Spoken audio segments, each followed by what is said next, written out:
very difficult to get that stage. Not just for foreign people, but even for other Chinese.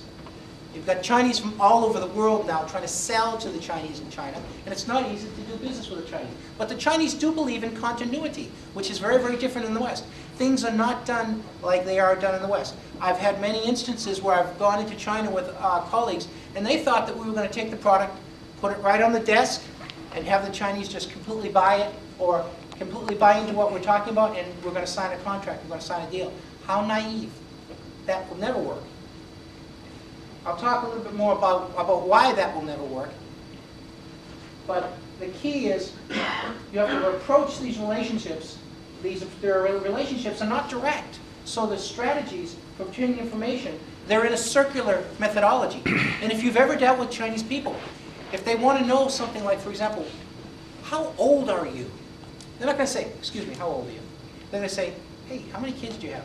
When were you born? What school did you go to? When did you graduate?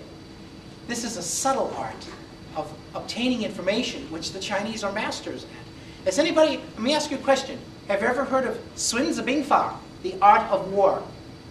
Has anybody read this book? I think if you've been in an MBA class, and if you want to do business in China, you need to read this book.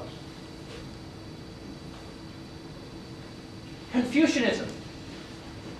Facing Guanxi, the part of Confucianism which is still ingrained even today with all the terribleness of the Cultural Revolution in China, it's still ingrained in the Chinese people today.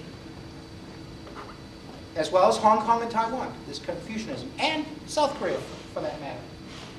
But consultations on issues among the group of Chinese in society, there's a protocol. And if you ignore that protocol, you ignore it at your own risk.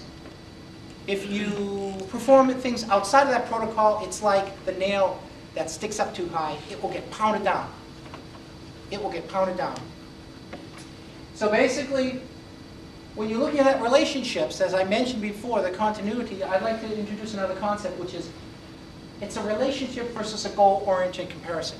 So if I am from the West, I want to sell my product, I need to get this Chinese customer to buy my product. I'm going to call him on the phone, and I'm going to say, excuse me, Mr. Wong, I have this great deal on my new cell phone. Would you like to buy it? Basically, that won't work unless you've really established a relationship with him, because he's not gaining the trust in you, and he doesn't know you. He doesn't understand who you are. He's not going to just pay money out for a product that he doesn't know. You know, a lot of companies in the West, their companies have been around 50, 75 years, but that doesn't matter to the Chinese. It doesn't matter to the Chinese because they haven't gained the trust in your company and in the individual selling the products. So who cares in the West if your company is 30 years old or 10 years old or 50 years old? You have to build those relations with the Chinese in their country.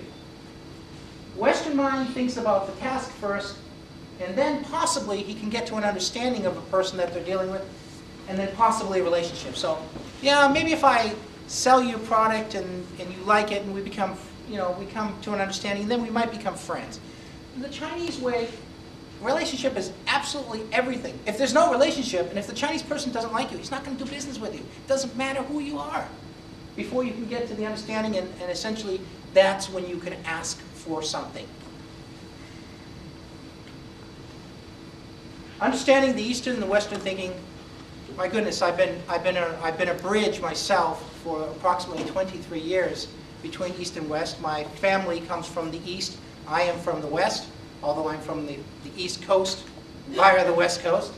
But generally speaking, Americans and most European countries, they have a way of orienting themselves with I, me, I, as the sender-oriented type of approach, whereas in the East, it's we, oriented, receiver, sensitive.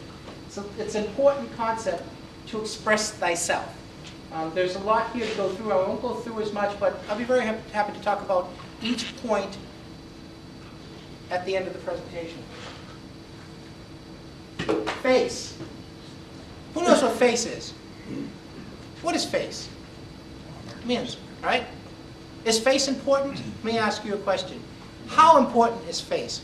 I don't mean to lose your face right now, but I wanted to ask you a question. Right. Is face very important? The Chinese, very important. Okay, so the And Chinese are more very important. so to probably Americans who don't mind making fun of ourselves. See, I We was do it actually- every night on TV.